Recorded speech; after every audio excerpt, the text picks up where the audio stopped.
என்ன பண்ண போறீங்க இன்னைக்கு? இன்னைக்கு புதினா சாதம் பண்ணிட்டு இருக்கேம்மா. புதினா சாதம் பண்ணிட்டு இருக்கீங்களா? ஒரு ஸ்பூன் உளுத்தம் பருப்பு போட்டிருக்கேன். ஓகேம்மா.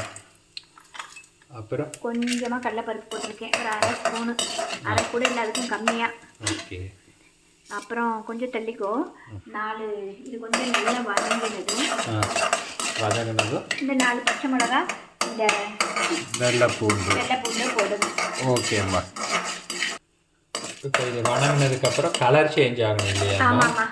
ஆனதுக்கப்புறம் வெள்ளை பூண்டும் அதான் பச்சை மிளகாயும் போட கொஞ்சம் தள்ளி. ரொம்பவே வெடிக்கிறது. ஆமாம். என்னம்மா இது இப்போ இது போட்டதுக்கப்புறம் நான் புளி போடுறேம்மா. புளி தான் போடணுமா? வேற புளி தண்ணியும் விட்டுக்கலாம். நாம் அரைக்கும் போது கடைசியாக ஒரு கொதி விட்டு இறக்கலாம். நான் வந்து புளியே போட்டுட்டேன், இல்லைன்னா லெமன் புளிஞ்சுக்கலாம். இது ஒரு மெத்தட், விதவிதமாக பண்ணலாம். Okay okay. அப்புறமா புதினாவை போடுறேன். ஓகே. புதினாவை போட்டு நல்லா வதக்கணுமா? அது வணங்கணுமாம்மா? வணங்கணும் வதக்கணும் எல்லாம் ஒன்றுதாம்மா. அதெல்லாம் பண்ணதுக்கப்புறம் இப்போ மிக்ஸி ஜாரில் போட்டிருக்கேன். ஆறுனதும் அரைக்க வேண்டியதான். ஓ, ஆறுன உடனே ஆறுற வரைக்கும் வெயிட் பண்ணுவோம். ஆமாம்மா. நாம் வதக்கினது எல்லாம் அரைச்சாச்சு இல்லையாம்மா? ஆமாம்மா. இப்போ பாரு, கடுகு போட்டிருக்கேன். 4 ஸ்பூன் எண்ணெயை விட்டு கடுகு போட்டிருக்கேன். கடுகு பொரியுது. நீங்கள் தானே சொல்லுவீங்க எண்ணெய் எத்தனைக்கு எத்தனை விடுறோமோ அத்தனைக்கு தானே டேஸ்ட். ஆனால் எனக்கு தான் எண்ணெய் ஜாஸ்தி விடுறது பிடிக்காது, அதுக்காக நிறையலாம் விட மாட்டேன். அளவா. ஆமாம். நான் அந்த அளவு கூட ஜாஸ்திங்கிறேன். அது எண்ணெயே ஆகாது, நெய்யும் ஆகாது. ஒவ்வொரு டீஸ்பூன் இது போட்டிருக்கேன். கடலை பருப்பும் உளுத்தம் பருப்பு. ஓகே.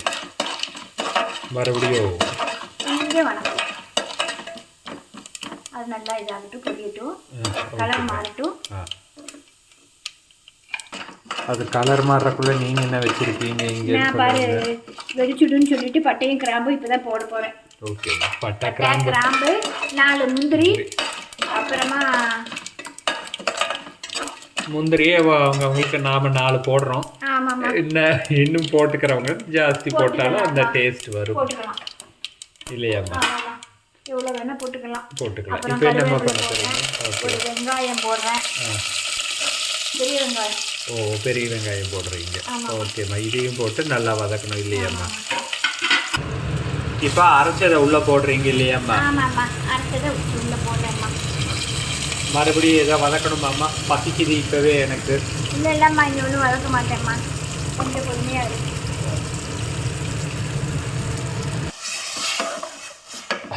சிம்னி வேற ஆஃப் பண்ணிட்டோம்மா, வாசம் சத்தம் வரும். இப்போ இது எல்லாம் நல்லா உள்ள ஊற்றி இப்போ அடுத்து என்னம்மா வேற ஏதோ போடணுமா? தண்ணி விடணுமா? அது ஒரு கொதி வரட்டும், நம்ம அரிசிக்கு தேவையான தண்ணியை விட்டுக்கிறது தான். ஓகேம்மா. அரிசிக்கு தேவையான தண்ணி ஊற்றிட்டு உடனே அரிசி போட்டுருவோமா, இல்லை அதுக்கு முன்னாடி வேற ஏதோ போடணுமா? உப்பு போடணும். ஓகே. இப்போதான் நான் உப்பு போடுறேன், சரியா? சரிம்மா.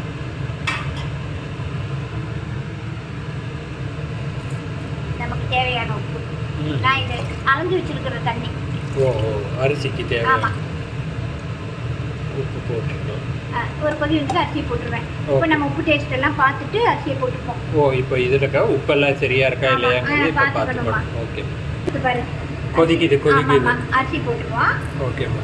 2 விசில் வந்தாலே நிறுத்திடலாம். ஓகேம்மா.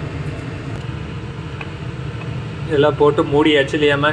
எவ்வளோ விசில் வர வரைக்கும் வெயிட் பண்ணணும்? 2 தாம்மா. 2 விசில் வர வரைக்கும் வெயிட் பண்ணணும். ஓகேம்மா.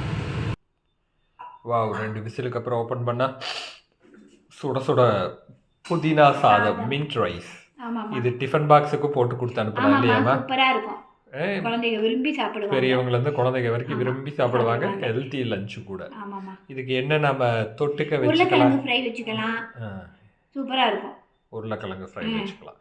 இதே மாதிரி நீங்கள் உங்கள் வீட்டில் புதினா ரைஸ் பண்ணி பாருங்கள்.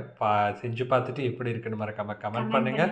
நம்ம வீடியோவை மறக்காமல் கொஞ்சம் லைக் பண்ணுங்கள். நம்ம சேனலை கொஞ்சம் சப்ஸ்கிரைப் பண்ணுங்கள். ஓகே. சுட சுட கொத்தமல்லி புதினா சாதம் கூப்பிடுதுன்னு நான் சாப்பிட்டு டேஸ்ட் பார்க்க போகிறேன். இன்னொரு வீடியோவில் பார்க்கலாம். பாய்.